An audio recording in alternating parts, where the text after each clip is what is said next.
আসসালামু আলাইকুম বন্ধুরা, আজকে এমএস ওয়ার্ডের ফুল পেজে 16 নম্বর ক্লাসে আলোচনা করব পেজ লেআউট নিয়ে। আমি এমএস ওয়ার্ডটি ওপেন করে নিলাম। পেজ লেআউট সম্পর্কে আলোচনা করব।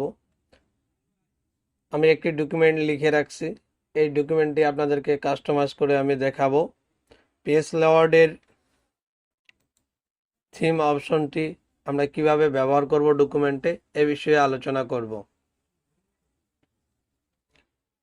এই থিমস অপশনটি ব্যবহার করার জন্য আগে আমাদেরকে ইনসার্ট মেনু থেকে কিছু কাজ করে নিতে হবে, তাহলে কিন্তু এই থিমস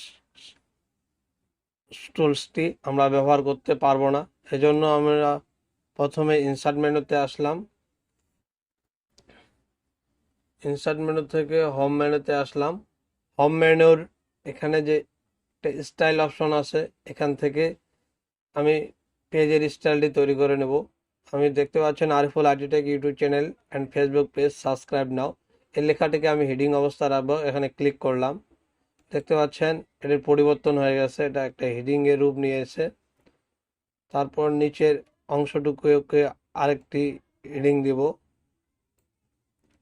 এটিকে এখানে ক্লিক করে এখানে হেডিং 6 দিলাম, দেখতে পাচ্ছেন ছোট হয়ে গেছে। তারপর নিচের প্যারাটিকে আরেকটুকে হেডিং দিব, এই যে একটা হেডিং দিলাম। এভাবে আপনারা পেজটি স্টাইলটি তৈরি করে নেবেন। যে বন্ধুরা, আমার তৈরি করা হয়ে গেছে, এটা এখন আমি অ্যাপ্লাই করে রাখবো। এখানে ক্লিক করবেন, তারপর অ্যাপ্লাই স্টাইলে ক্লিক করবেন। আমি অ্যাপ্লাই স্টাইলে ক্লিক করলাম, রিঅ্যাপ্লাই, অর্থাৎ আমি এটাকে তৈরি করে রাখতে যাচ্ছি। আমি রিঅ্যাপ্লাইতে ক্লিক করলাম, এটা আমার তৈরি হয়ে গেছে। এখন আমরা ব্যবহার করতে শিখব পেজ লেআউটের এই থিমস অপশনটি, এখন আমরা ইউজ করতে পারবো। এখন থিমসে আমি আসলাম, দেখতে পাচ্ছেন আমি আসলাম, এখানে ডিফল্ট অবস্থা কিছু দেওয়া আছে দেখেন। এখানে নিলে কিন্তু দেখতে পাচ্ছেন এখানে কালার স্টাইলটি, থিমসটি পরিবর্তন হয়ে যাচ্ছে। এখানে যেভাবে থিমসটি তৈরি করা আছে বিভিন্ন কালারের সমন্বয়ে, সেভাবে কিন্তু এখানে পেজটি পরিবর্তন হয়ে যাচ্ছে। এভাবে কিন্তু আপনারা থিমস ইউজ করতে পারবেন। আপনারা যদি চান যে শুধু আমি কালারটি পরিবর্তন করব, তাহলে কালার অপশনে আসবেন, কালার অপশনে আসে এখানে নিয়ে যাবেন।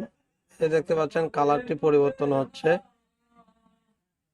এই যে বন্ধুরা কালারটি পরিবর্তন হচ্ছে। আপনারা নিজে একটি কালার তৈরি করতে পারবেন। এই কালার তৈরি করার জন্য ক্রিয়েট নিউ থিমস কালারে যাবেন, যে এখান থেকে আপনারা কালার সিলেক্ট করবেন।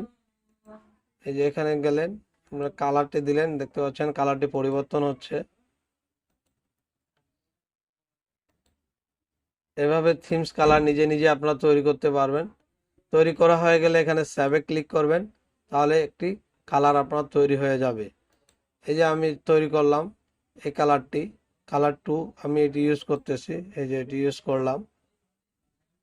এরপরে আপনারা ফ্রন্টে আসবেন, ফ্রন্টটিও পরিবর্তন করতে পারবেন। এই যে দেখতে পাচ্ছেন ফ্রন্টগুলি পরিবর্তন হচ্ছে, এখান থেকে আপনারা যে কোনো ফ্রন্ট ইউজ করতে পারবেন। আমি এটি ইউজ করলাম। এখন আপনারা যদি চান নিজে ফ্রন্ট তৈরি করতে পারবেন একটি থিমস, তাহলে ক্রিয়েট নিউ থিমসে যাবেন, যে এখানে হেডিং ফ্রন্ট দিবেন, তারপর বডি ফ্রন্ট দিবেন, দিয়ে এখানে সেভে ক্লিক করবেন। এই যে এখানে দেখতে পাচ্ছেন সব ফ্রন্টগুলি দেখাচ্ছে। এখান থেকে আপনার যেটি পছন্দ হয় সেটি ব্যবহার করবেন, করে সেভে ক্লিক করবেন। ওকে বন্ধুরা, এবারে দেখাবো ইফেক্ট অপশনটি। ইফেক্ট অপশনটি ব্যবহার করার জন্য আপনারা ইফেক্টে যাবেন। আমি এখানে ইনসার্ট মেনু থেকে স্মার্ট আর্ট একটি